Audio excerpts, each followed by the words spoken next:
Hi guys, and welcome back to DadBodGaming Reviews. We aim to bring you all the best news and the best reviews of the newest releases and even some nostalgic games.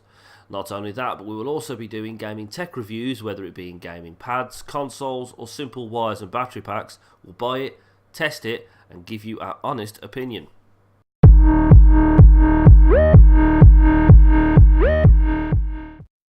Hi guys, and welcome back to DadBodGaming Reviews, and today we are bringing you one of my most anticipated games of the year, Metro Exodus. Now, I've been looking forward to this game since I announced it, and as a fan of the Metro series, I can officially turn around to you and say this game hits the mark. It's brilliant.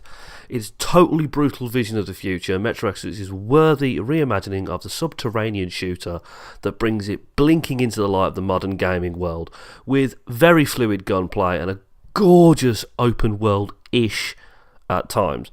But that doesn't mean there aren't drawbacks. There are a few drawbacks to this game, which I'll go over later, but first of all, gameplay. So what's the gameplay like? Well, the storyline is gripping beyond belief. There are moments where you feel slightly disconnected to the game. Things like when you're navigating a boat on the lake. It's so slow and tedious.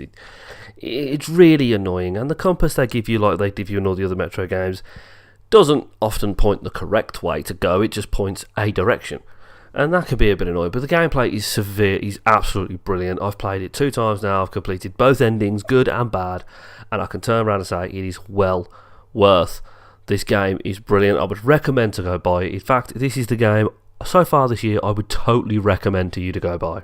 I'll be honest, it took me a good 20 hours to complete my first playthrough of Metro, and to be truthfully honest, I wasn't playing it, I wasn't doing the side missions that much. That's why I got the bad ending the first time around. And I love the game instantly, and I thought to myself, with every other Metro game, there's always been 2 endings, so let's have a look at the second ending. So I did all the side missions, and I tell you what, it just engrossed me in the story. The gameplay is fantastic. Crafting is a big thing here, but now you can craft on the fly. You can sit down with your backpack and actually craft certain bits of ammo. You can't do all your crafting, and the customization to the guns, oh my god, the customization is amazing.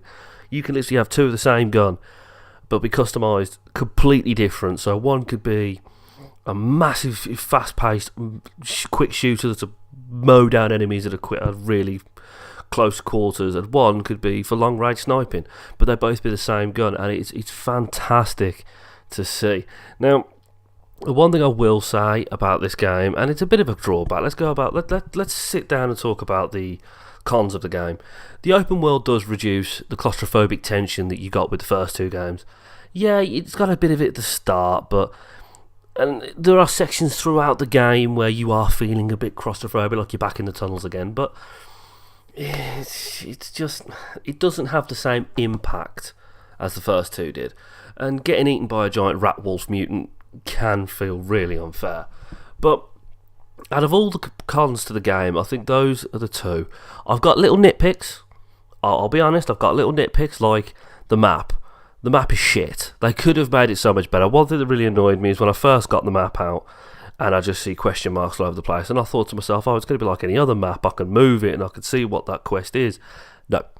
The only way of knowing is going there. And that gets frustrating really quickly, I'm not going to lie.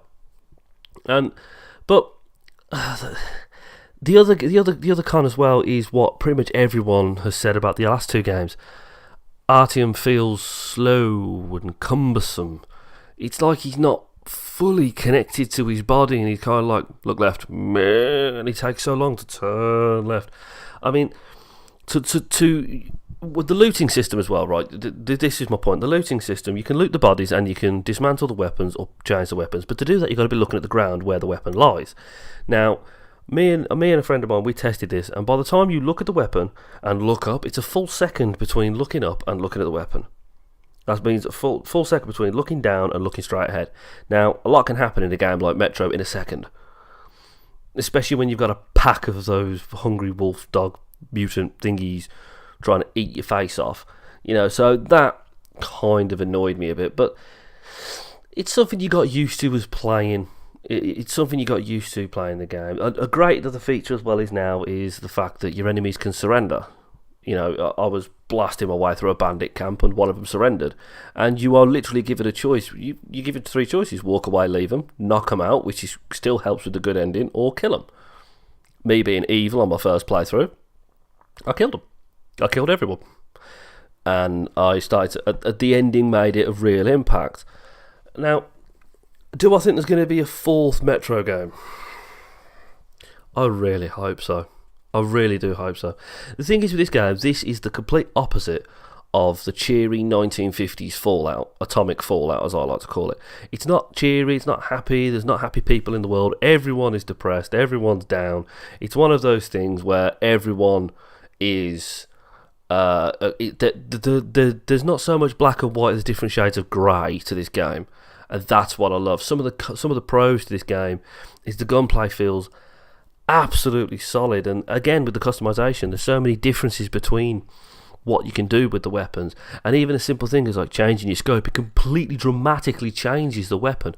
The open worlds, yeah, they are great to explore, and I do love the fact that on the map, if you see a triangle with a skull in it, it means you've got good loot there. Go and have a look.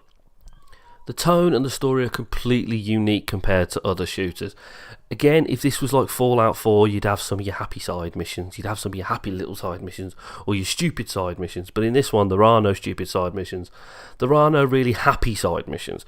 They're always side missions that have a useful purpose in the end. And I love that about this game. It's one of those games that I could really, really play, and I'm not going to lie, I'm probably going to be playing it for the next couple of months after this review. It's such a good game.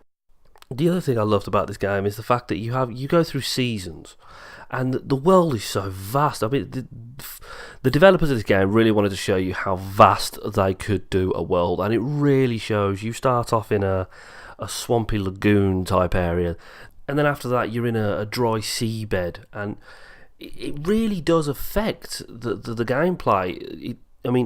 One moment I was fighting a group of bandits, and I was fighting a group of slavers, and a sandstorm appeared, and it made it damn near impossible for me to see them. But I just stood there and I noticed that they couldn't see me either, and I loved that idea. I mean, this game is, I have to admit, so far the best game I have played 2019, and it says something about the whole people don't like single player campaign bullshit, where this has done quite well. The sales for this game have done quite well.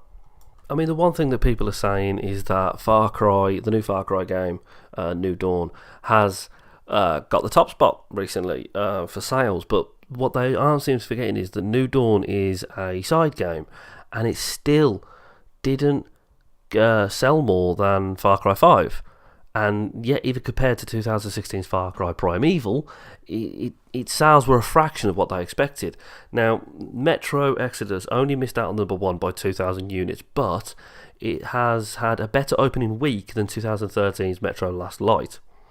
Now, if you consider the growth of digital sales in the last 6 years between the two titles, that is an impressive feat. I mean, physical sales of Metro Exodus are almost 50% higher than Last Light, and 57% higher for Metro Exodus sales came on PS4.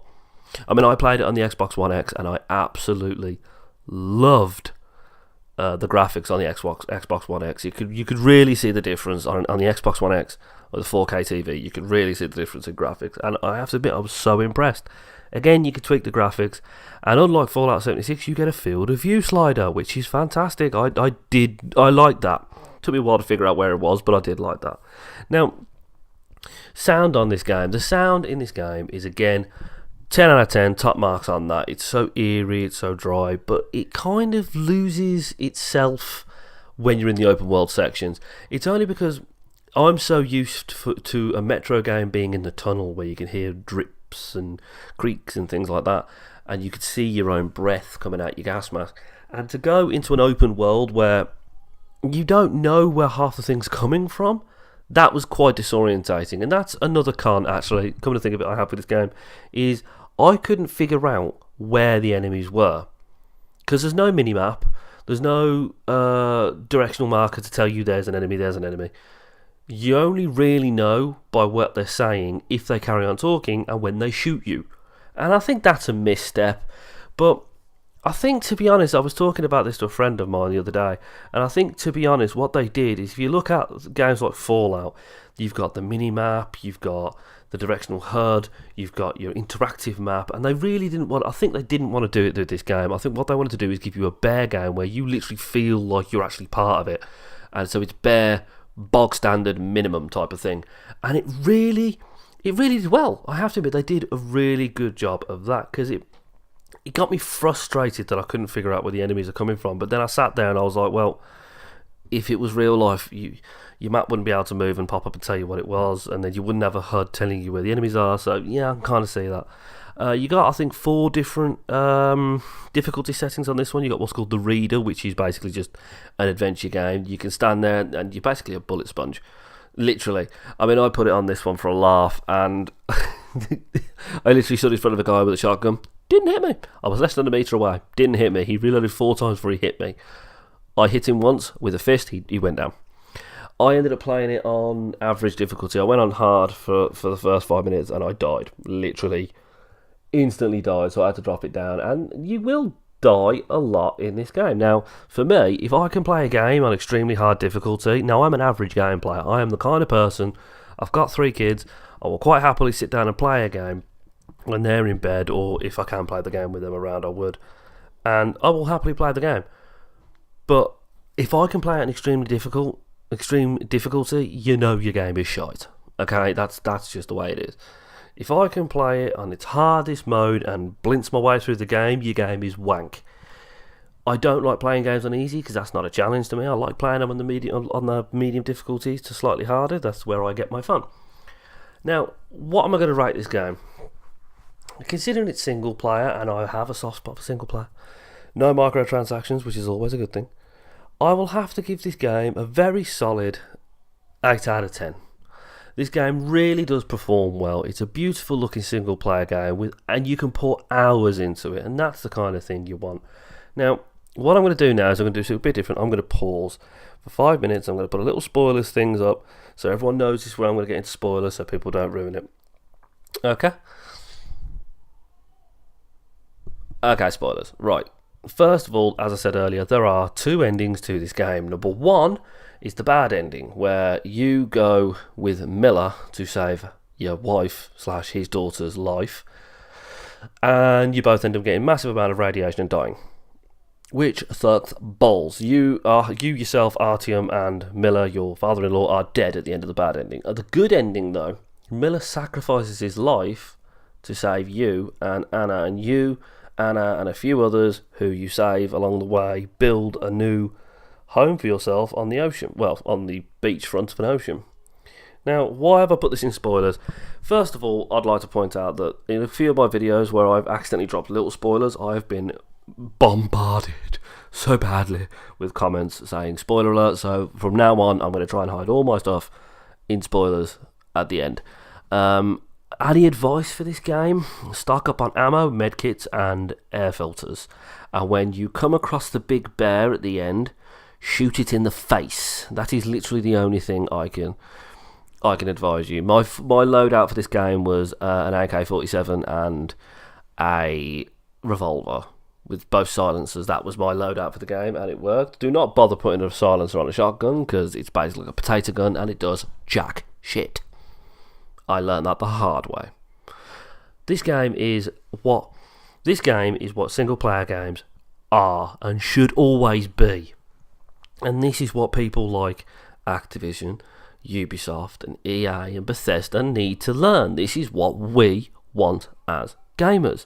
And eventually, they're going to have to get out their high horses and do it, because we're not giving up on what we want now. And it's about time gamers stood up for it, and I'm so happy that I'm one of the gamers to stand up for it.